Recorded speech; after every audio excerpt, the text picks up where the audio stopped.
Bismillahirrahmanirrahim. Assalamualaikum warahmatullahi wabarakatuh. Alhamdulillah, kita bersyukur pada Allah Subhanahu Wa Taala pada pagi ini kita dapat bertemu dalam sesi kelas ibadah secara online. Mudah-mudahan kamu semua berada dalam keadaan sihat. InsyaAllah pada pagi ini kita akan mempelajari tajuk kaitan dengan perkara-perkara sunat dalam solat. Kamu boleh buka muka surat 31 buku teks ibadah. Okey, kita akan baca dulu dan kita akan jelaskan apa yang kamu kurang faham.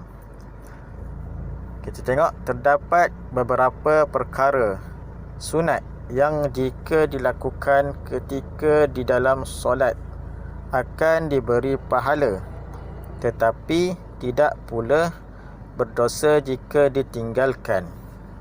Okey, di dalam solat kita ada perkara sunat, ada perkara wajib.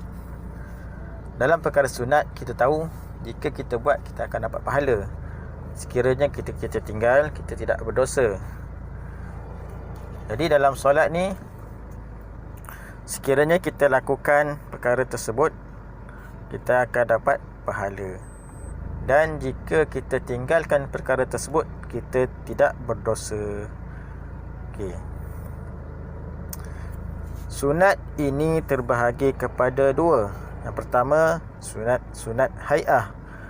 Yang kedua, sunat ab'ad. Okey, sebut semula. Sunat hai'ah. Sunat hai'ah. Yang kedua, sunat ab'ad. Sunat ab'ad. Apa dia sunat hai'ah? Sunat hai'ah adalah sunat yang dituntut, dan jika ditinggalkan tidak mendapat dosa atau membatalkan solat. Sunat hai'ah ni sunat yang dituntut ataupun sunat yang sangat-sangat perlu kena dilakukan, kena buat. Sangat-sangat perkara yang kena buat. Maknanya kita jangan tinggalkan benda tersebut dengan sebab kita rasa sunat ni sunat biasa, sunat hai'ah. Sedangkan perkara ini adalah perkara yang dituntut. Kemudian jika kita tinggalkan perkara sunat hai'ah ini, dia tidak berdosa ataupun tidak membatalkan solat. Okey. Apa dia perkara sunat hai'ah ni? Yang pertama, mengangkat tangan ketika takbiratul ihram. Okey, angkat tangan ketika takbiratul ihram. Allahu akbar. Kita tak angkat tangan, maka tidak membatalkan solat dan tidak pula berdosa. Tapi kita telah meninggalkan sunat hai'ah, itu sunat yang dituntut. Rugi tak kalau kita, sedangkan mengangkat tangan tu perkara yang mudah. Yang seterusnya, ketika hendak rukuk tak angkat tangan. Tak angkat tangan ketika hendak rukuk. Okey, juga tidak membatalkan solat. Tidak angkat tangan ketika i'tidal, juga tidak membatalkan solat. Dan ketika bangun daripada rakaat kedua. Bangun pada rakaat kedua adalah sunat hai'ahnya kita angkat tangan. Tapi jika sekiranya kita tidak mengangkat tangan, maka tidak membatalkan solat. Yang kedua, meletakkan tangan di bawah dada dengan tangan kanan berada di atas tangan kiri. Okey. Biasa kita sembahyang, kita letak tangan dekat bawah dada, kan? Kemudian tangan kiri berada di bawah tangan kanan. Tangan kanan berada di atas tangan kiri. Macam mana contohnya? Macam ni. Tengok ya.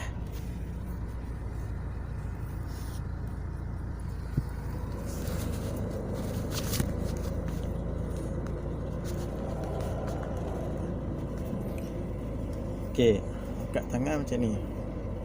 Ini dada, ini tangan. Kemudian tangan kanan berada di atas tangan kiri. Caranya tangan ni, dua jari ni kena bertemu menggenggam tangan kiri. 3 jari kena tunduk gini macam ni. Okey, itu cara.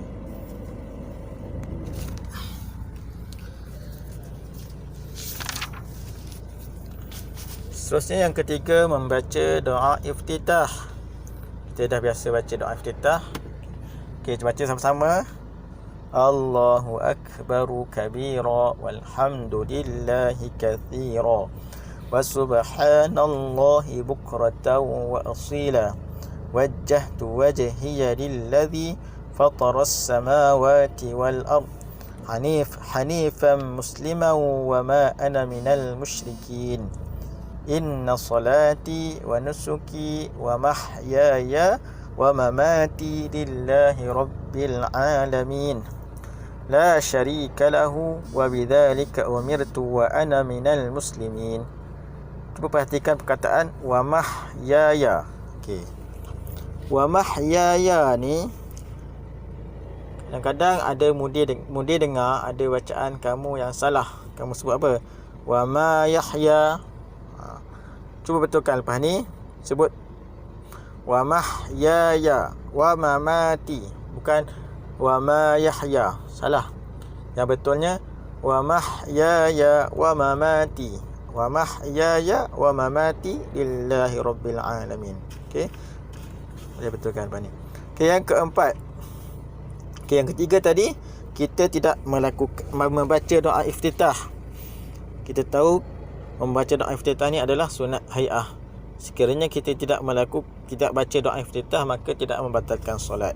Yang keempat, membaca surah pilihan di rakaat pertama dan kedua selepas membaca surah Al-Fatihah. Okey, kita tinggalkan bacaan surah pilihan selepas membaca surah Al-Fatihah. Maka perkara tersebut adalah sunat hai'ah. Jika kita tinggalkan, maka tidak membatalkan solat dan tidak berdosa. Yang kelima, melafazkan amin setelah selesai membaca surah Al-Fatihah. Kita dah ghairil maghdubi alaihim waladdallin. Amin. Okay. Biasa sembahyang dengan imam kita sebut amin, kan? Kerana kita tak sebut amin, adakah perkara tersebut membatalkan solat? Tidak. Sebab perkara tersebut hanyalah sunat hai'ah. Yang keenam, membaca tasbih ketika rukuk. Okey. Hanan Izati, cuba baca tasbih ketika rukuk. Okey, bagus. Kita tidak membaca tasbih ketika rukuk, adakah membatalkan solat? Muhammad, batal ke tak? Tidak batal. Okey, bagus. Sebab apa? Sebab perkara tersebut sunat hai'ah. Yang ketujuh, membaca tasbih ketika sujud. Okey. Zaim Hadif, baca tasbih ketika sujud. Subhana rabbiyal a'la wa bihamdih. Bagus. Okey, kita tidak membaca tasbih ketika sujud. Adakah batal solat? Tidak. Sebab apa? Sebab perkara tersebut sunat hai'ah. Yang ke-8, membaca tasbih ketika i'tidal. Ketika i'tidal, bacaan tasbih macam mana? Sami'allahu liman hamidah.